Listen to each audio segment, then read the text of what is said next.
Welcome back in, you guys, to the post-game show for chapter 1177. We're back to read through the comment section of the previous chapter review video just to see what everybody's takeaway was from this latest chapter. We got a lot of good events firing from all cylinders.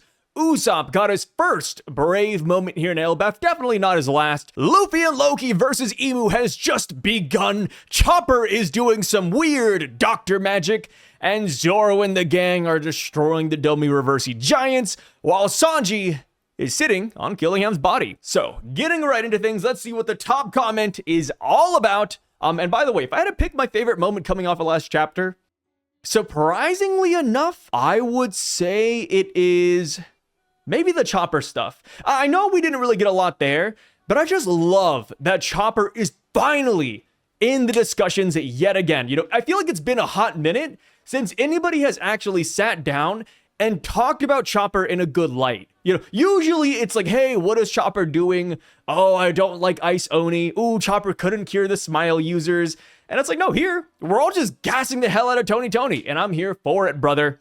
So, getting into the top comment, it says, it is so funny because Loki did not know that Luffy is immune to lightning. He actually tried to slime this kid that he just met. And that is so true. I didn't even think about that because I was like, oh yeah, surely Loki knows that Luffy's rubber and he can survive this attack, right?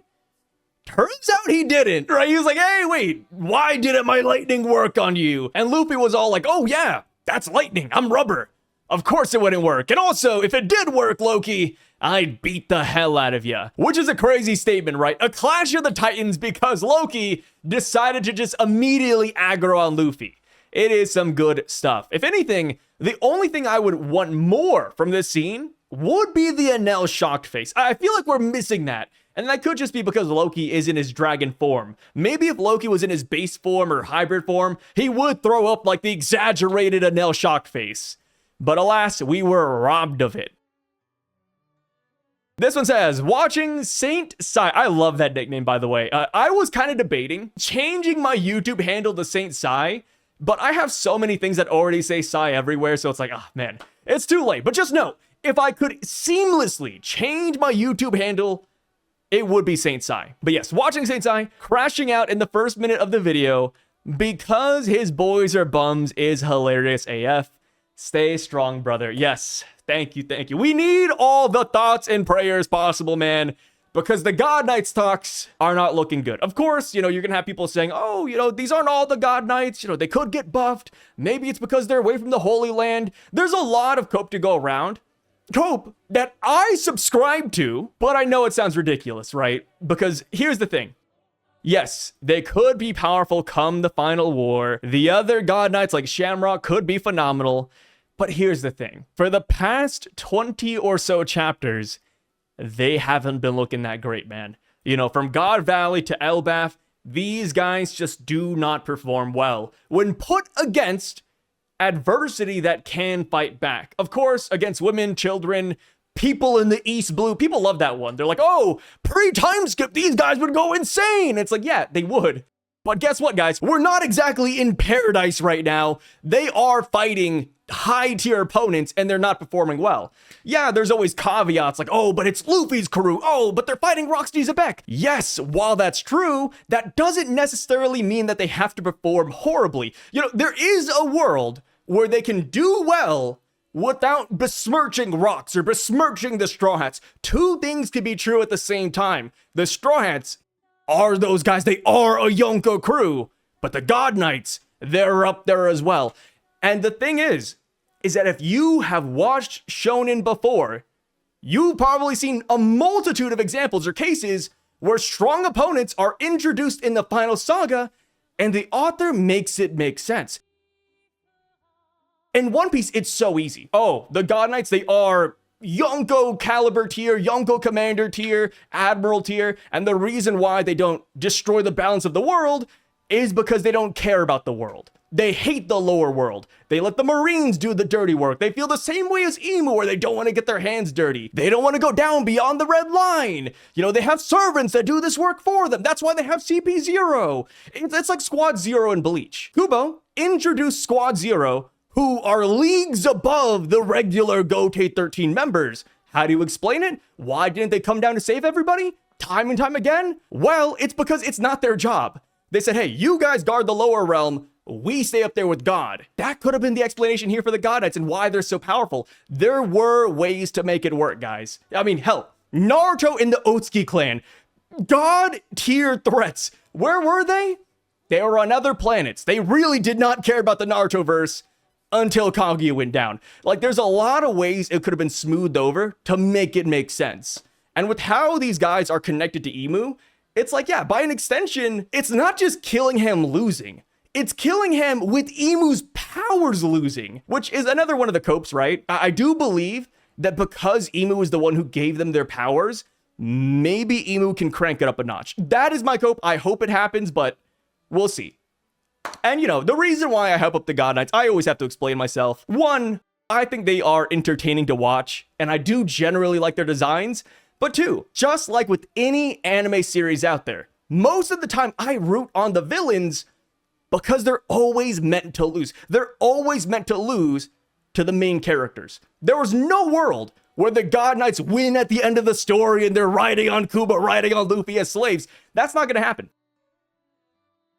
The God Knights, from the very moment they are concepted, they're meant to die or meant to lose in general. So until that happens, the most we can hope for is a good fight. Something that pushes the Straw Hats even further. Something where we turn on the TV on a random Sunday night and say, wow, I cannot wait to see Zoro versus Shamrock. I can't wait to see Sanji versus Killingham. That's going to be amazing. That's the joy I want. That is the pride I want. But it's not there yet, and I will stay strong. You know, people think that I dropped the agenda. I haven't. I'm still there. You know, I am a ride or die, brother. That is how it is.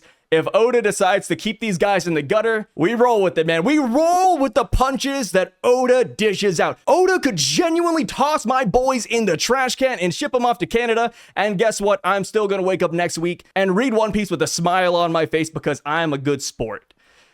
But I will complain in a joking manner, though, all the time. This says, the Luffy and Ragnar panel is proper meme material. It is. It's a good panel. I really do like this break. It reminds me of like a Saturday morning cartoon. It was some good stuff. Exactly what we want from Gear 5th. This says, Shamrock is getting low diffed by a Kung Fu Dugon with ACOC. The agenda will grow more and more. This is where we're at, right?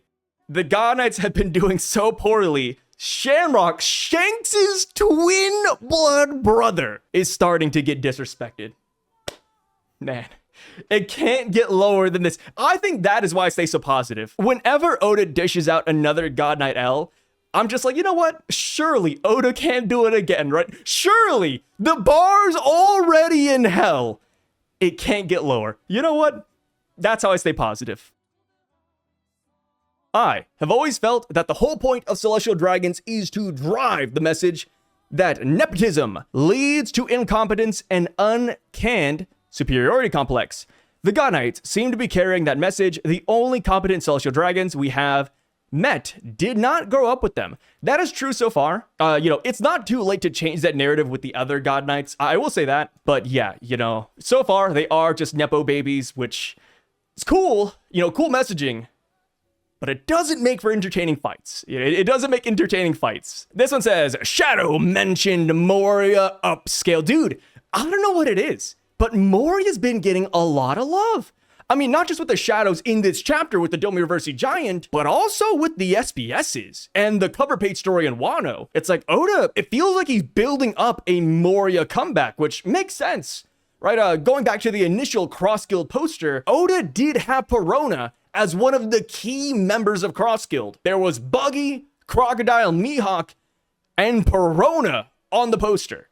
So it's like, brother, let me tell you, Moria right now has nowhere to go other than with Perona, who might just go back to Cross Guild. That is Moria's best bet at getting revenge on Blackbeard, and the world government because they got rid of his Shishibukai position. This says, it is Usopp time.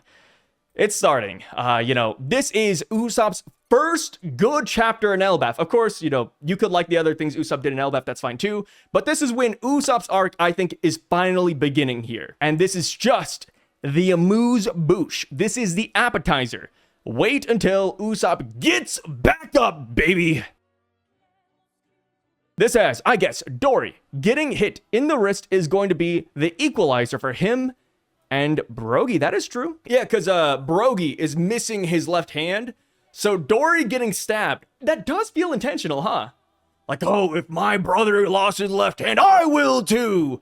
Granted, his arm still seems fine. He was kind of hitting like the Sasuke pose for a minute, but yeah. Maybe, post Elbaf, we'll see that Dory just loses all functionality of it or something. When it comes to Brogy, no, it wasn't a clean cut. No, Imu blasted it off. I was about to say, like, could we stitch it back together? Since the hand is like still nearby, I don't think so. It's one thing if it got cut clean by like Zoro or, some swordsman out there, but no, it was blasted. Yeah, I think it's done. I think it's, unless they have like some random tissue lying around or some mad scientist, I don't think Chopper can cure that one, man. But wait.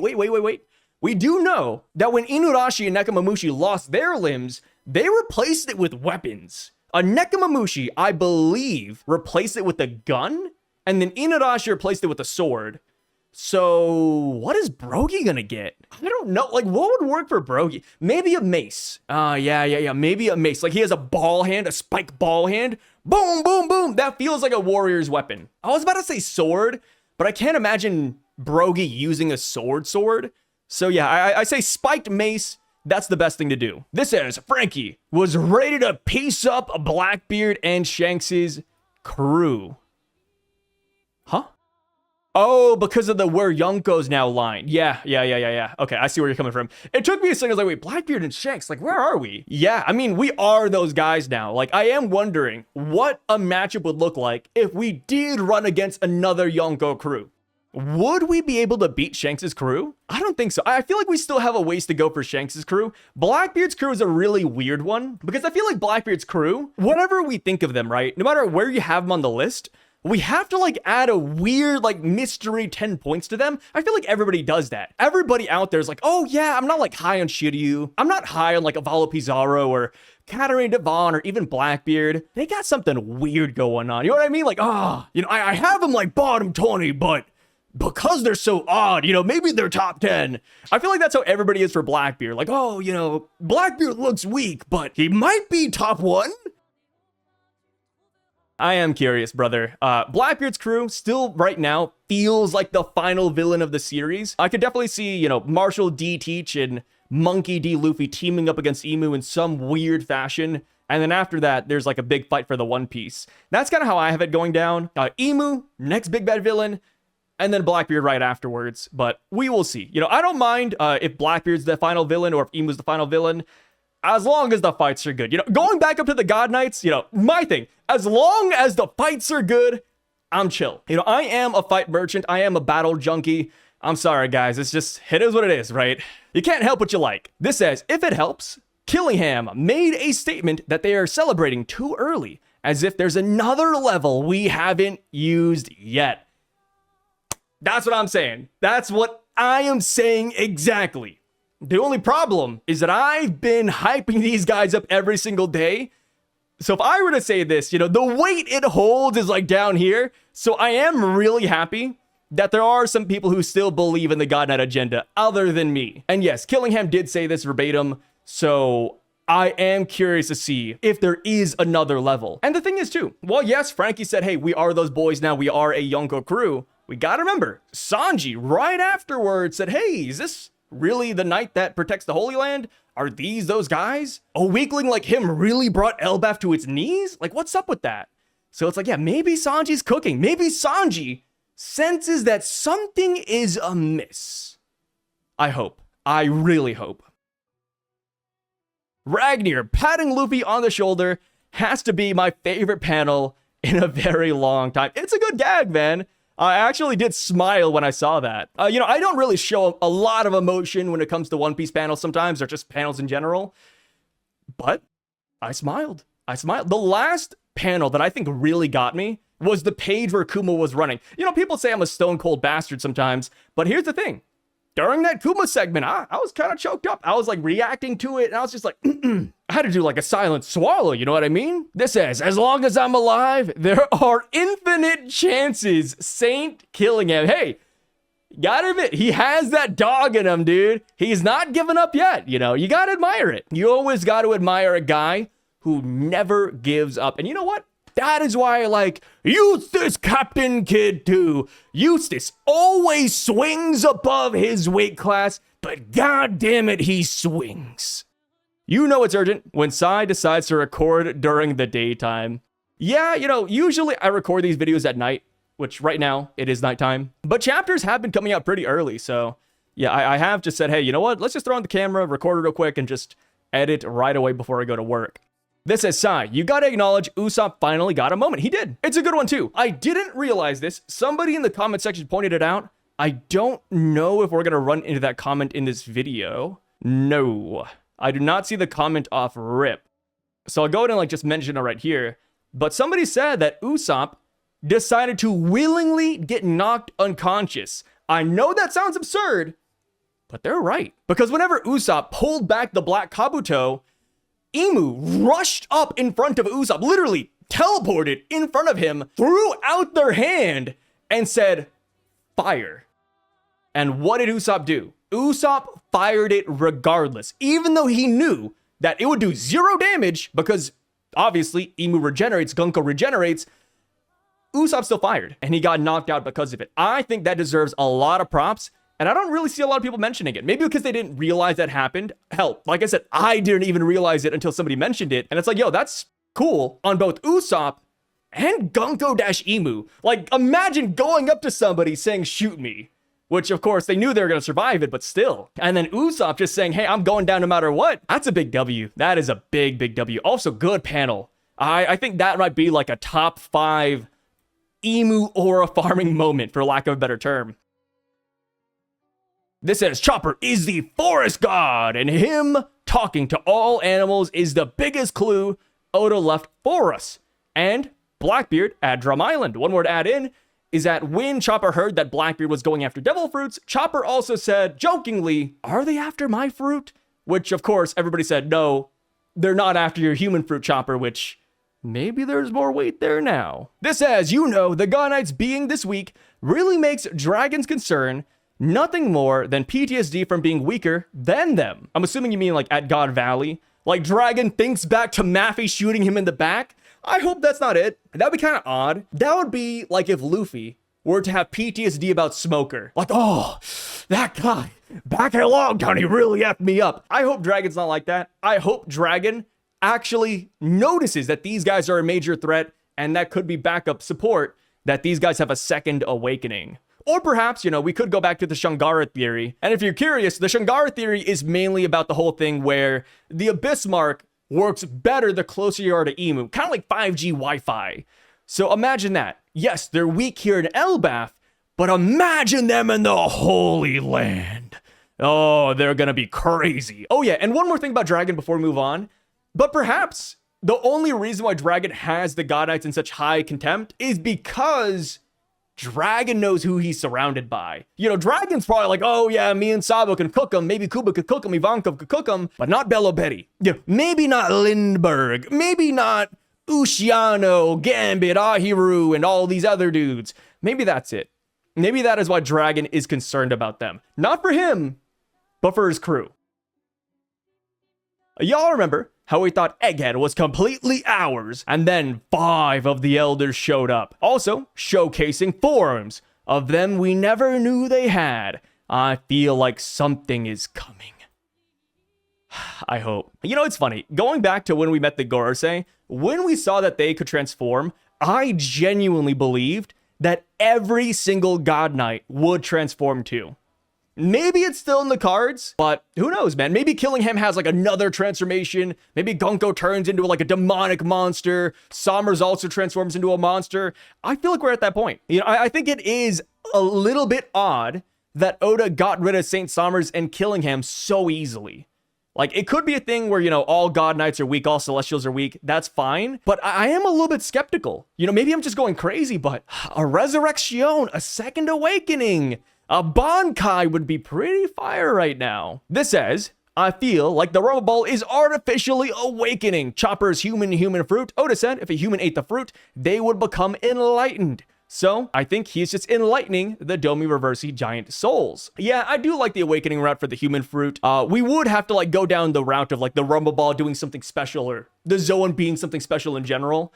Because basic Zoans, if that is what Chopper is, but if he's a basic Zoan, it shouldn't affect things around him. It should only affect himself. He should have a brand new transformation and etc. So if we want to go down the Rumble Ball route, maybe that's it. The Rumble Ball affects his Devil Fruit so much that it does start affecting other people.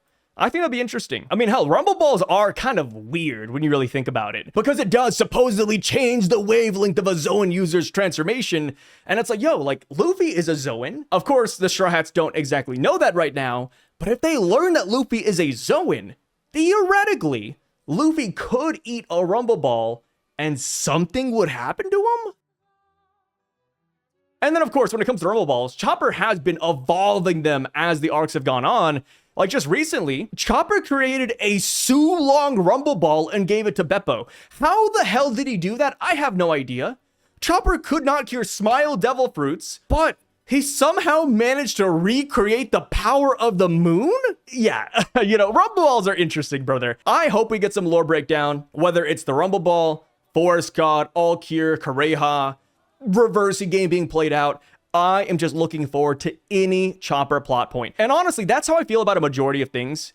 Like, you know, I could be totally wrong when it comes to my theories, but at the end of the day, as long as it's cool, man, I'm cool. This says, Monster Point, being a thing that forces an awakening would be lit.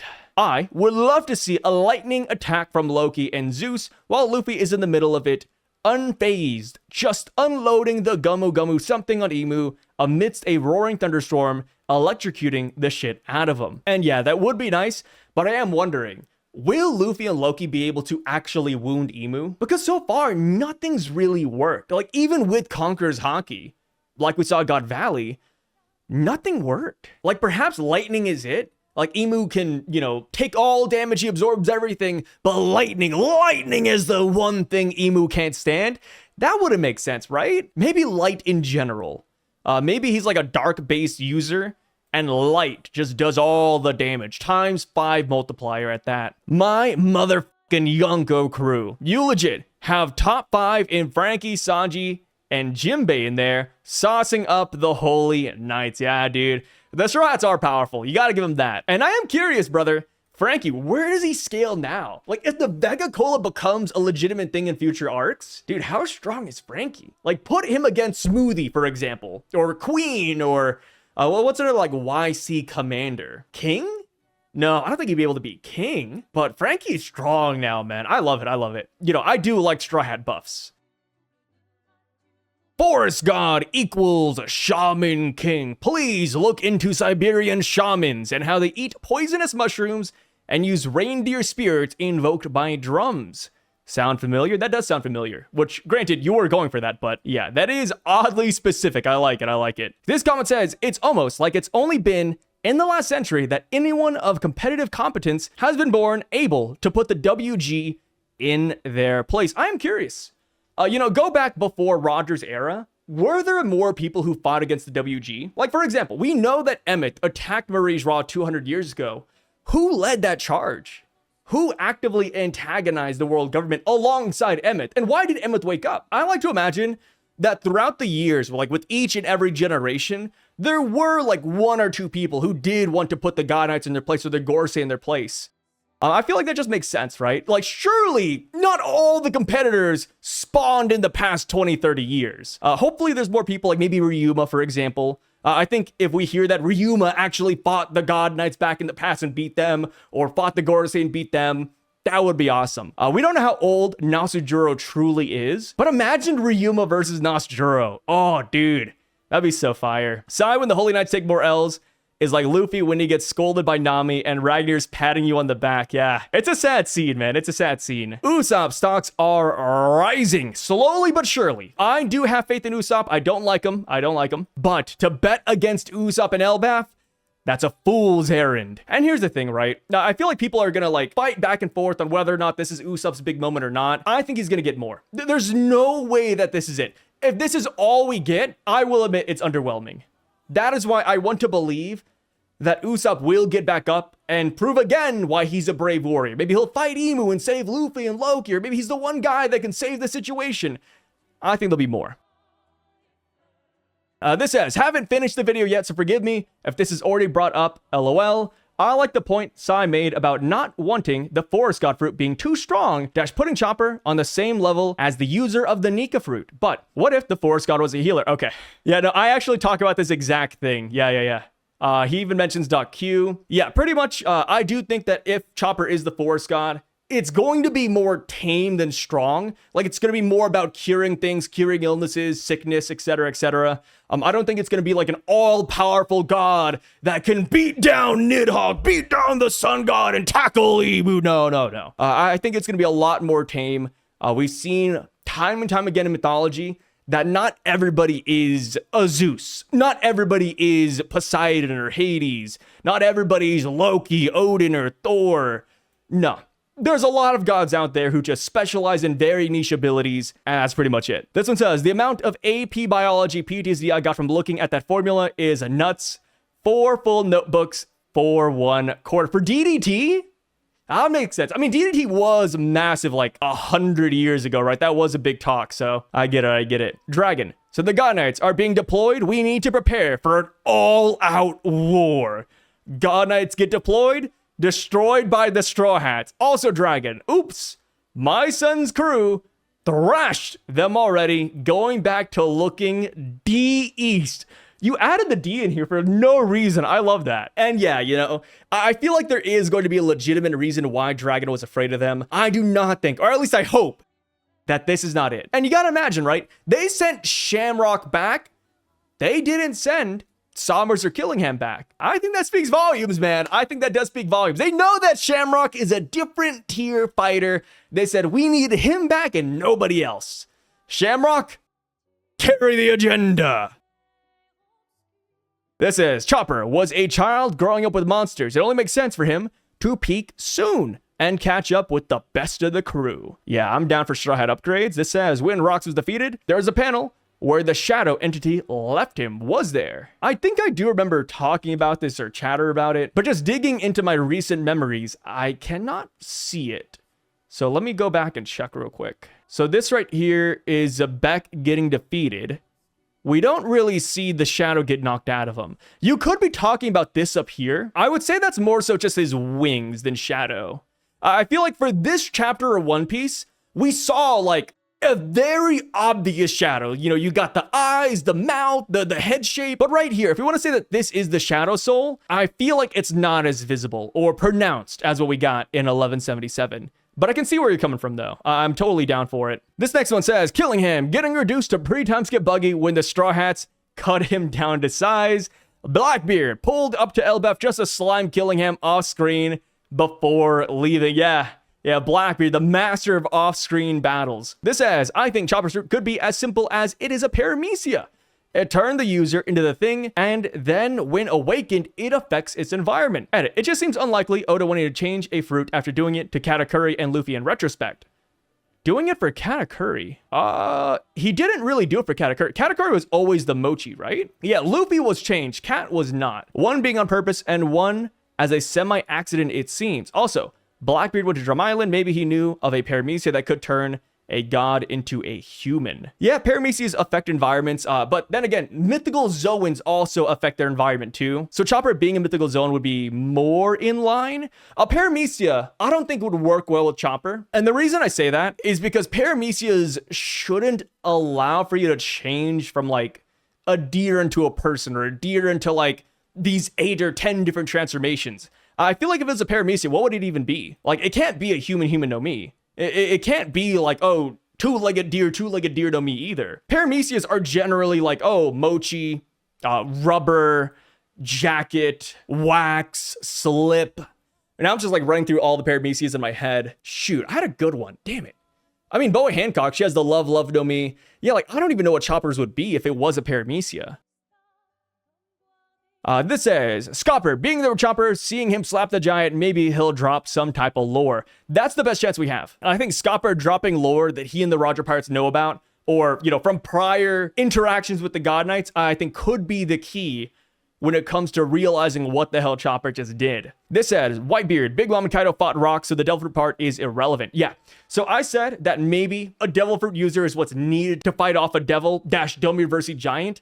And yes, Big Mom, Whitebeard, and Kaido did fight Rocks, but the difference between these guys fighting Rocks and Chopper fighting the Domiverse Giant is that none of these guys hit Rocks D. Zebek. All right, so real quick, let me just go back and scour the chapter real quick where he got Domiverse, because I can be wrong. I have been wrong on a multitude of occasions. So let me just make sure I'm not spitting on any asses here. I'm looking at it. Of course, I can't show like every page and panel, but Rocks, he gets Domiverse in chapter 1164. He runs towards Kaido. Kaido doesn't touch him. Rocks grabs the horns and then slams him into a wall. Big Mom goes in for an attack. Rocks kicks Big Mom away. Whitebeard dodges Big Mom, goes in to attack Rocks. They clash.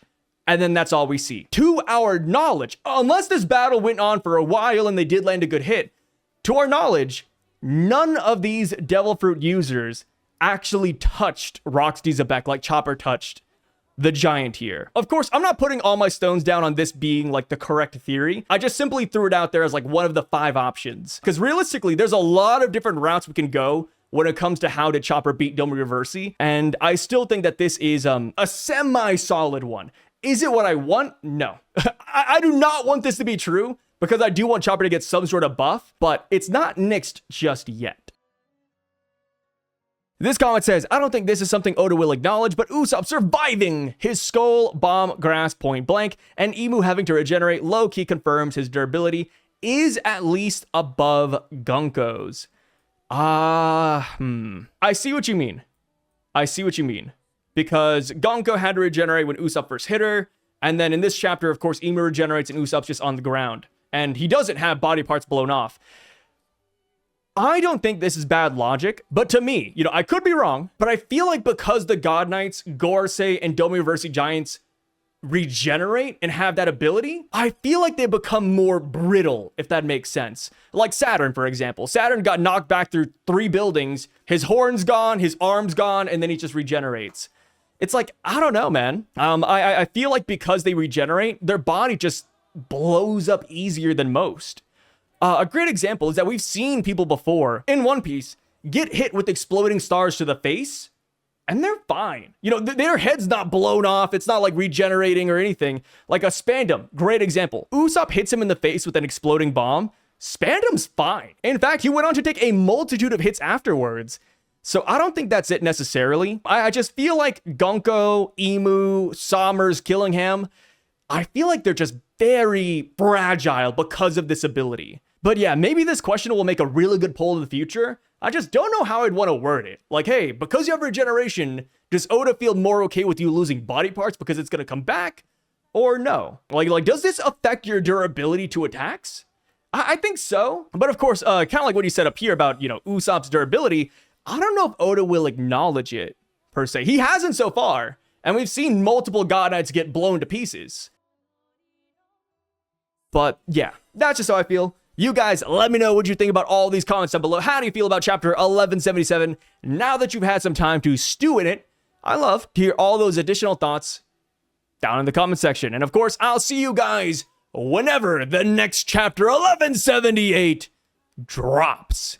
Peace out and stay safe, brothers. And also, shameless plug, make sure to check out my gaming channel here on the side over at Psyduck, SYVDUCK. I also stream every other night over on Twitch under that same username. So why not stop by and say hello? And also, I have an anime reaction channel right over here called Sominus Reacts. So if you're interested in that as well, please feel free to check it out. But yeah, catch y'all later. Stay safe, guys.